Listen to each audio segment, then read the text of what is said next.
जय हिंद दोस्तों, स्वागत है आपका हमारे इस यूट्यूब चैनल में। आज के इस वीडियो में हम निर्देशांक ज्यामिति से बहुत ही इंपॉर्टेंट क्वेश्चन आपको बताएंगे। यह वीडियो क्लास 10 वाले के लिए बहुत ही ज़्यादा इंपॉर्टेंट है और खास करके यूपी बोर्ड, जैक बोर्ड और बिहार बोर्ड, ये तीनों बोर्ड वालों बच्चों के लिए ये क्वेश्चन बहुत ही ज़्यादा इंपॉर्टेंट है। ये रिपीटेड क्वेश्चन है, यही क्वेश्चन बार बार एग्जाम्स में आते हैं। तो यदि आप यूपी बोर्ड, झारखंड बोर्ड और बिहार बोर्ड के स्टूडेंट हैं तो वीडियो में बने रहिए। मैं आपको बताता हूँ कि वो इम्पोर्टेंट क्वेश्चन क्या है।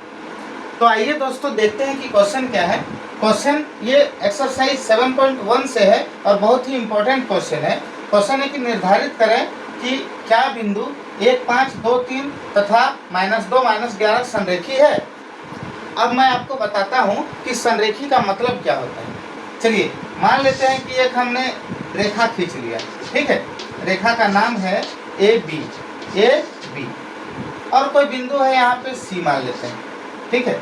कोई बिंदु सी मान लेते हैं। अब इसको देखिए, एक ही रेखा पर स्थित है कि नहीं, तीनों बिंदु ए, सी और बी एक ही रेखा पर स्थित है। इसी को कहा जाता है संरेखी। संरेखी इसी को कहा जाता है, एक ही रेखा पर स्थित। अब देखिए मैं बताता हूँ कि इसको कैसे हम लोग प्रूव करेंगे कि ये संरेखी है कि नहीं। तो उसके लिए आपको क्या करना होगा कि मान लेते हैं कि इसकी लंबाई 3 इकाई है, ठीक है, और इसकी लंबाई 4 इकाई है। ए सी की लंबाई 3 इकाई और सी बी की लंबाई 4 इकाई है, ठीक है। अब समझिएगा, तो टोटल कितना हो गया? तो टोटल हो गया 3 और 4 7, मतलब कि ए सी प्लस सी बी करने से कितना आ रहा है? 3 + 4 मतलब कि 7 इकाई आ रहा है, 7 यूनिट आ रहा है, इकाई, ठीक है।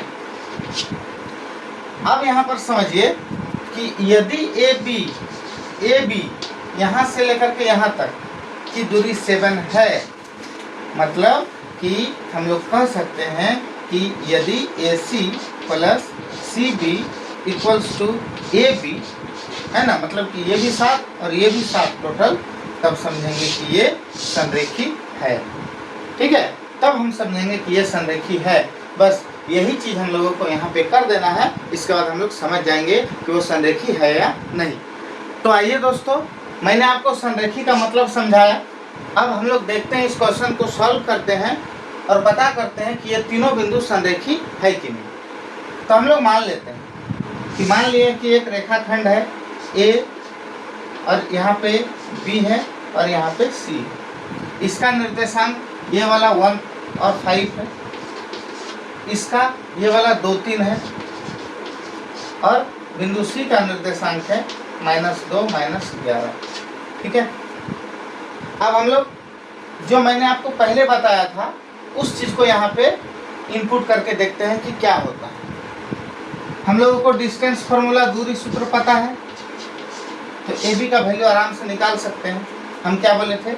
ए बी का निकालेंगे तो इसको 1, 1 लेंगे, मतलब कि x1 और ये हो जाएगा y1 और ये हो जाएगा x2 और ये y2, ठीक है।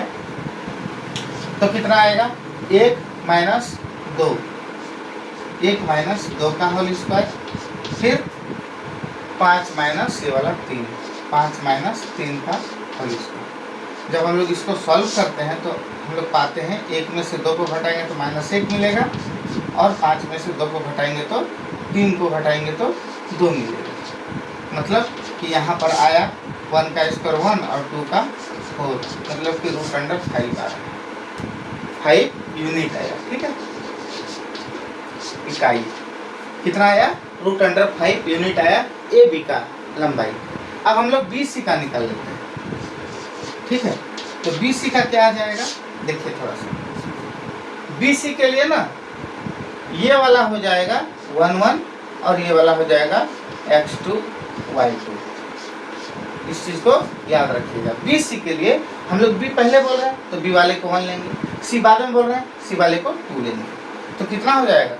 2 में से 2 घटाना पड़ेगा, -2, मतलब कि 2 और माइनस ये वाला -2,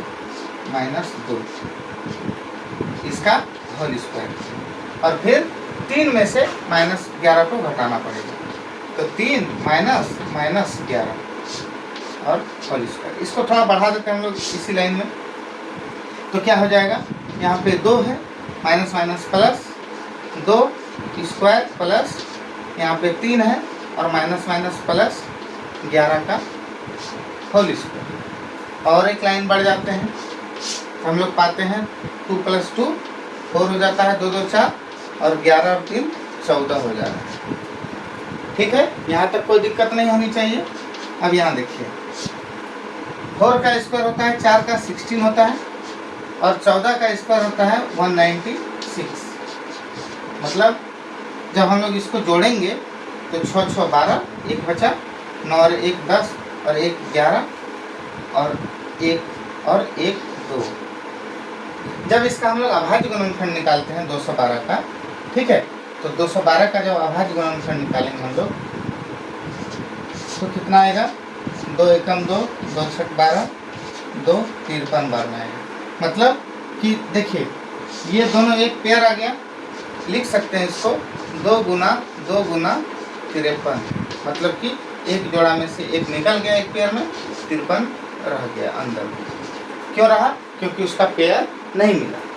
तो ये कितना यूनिट आ गया। ठीक है, हम लोग ए बी निकाल लिए, बी सी निकाल लिए। अब एक चीज़ निकालना बाकी है, टोटल लंबाई ए सी निकालना बाकी है। तो अब हम लोग निकालेंगे ए सी। तो बस ए सी के लिए भी वही चीज़, ए सी जब निकाल रहे हैं तो पहले हम लोग किसको बोल रहे हैं, इसको बोल रहे हैं। तो ये होगा 1 और 1, मतलब समझ जाइए ये x1 और ये y1 और इसके बाद ये वाला हो जाएगा x2 और y2। क्यों? क्योंकि हम लोग ए सी निकाल रहे हैं। ए सी में पहले ए बोल रहे हैं इसलिए इसको 1 1 ले रहे हैं, सी बोल रहे हैं बाद में, इस पर 2 2 ले रहे हैं। तो मतलब 1 माइनस माइनस 2 स्क्वायर प्लस यहाँ क्या है 5 माइनस माइनस 11 ये वाला और इसका स्क्वायर। तो कितना हो रहा है?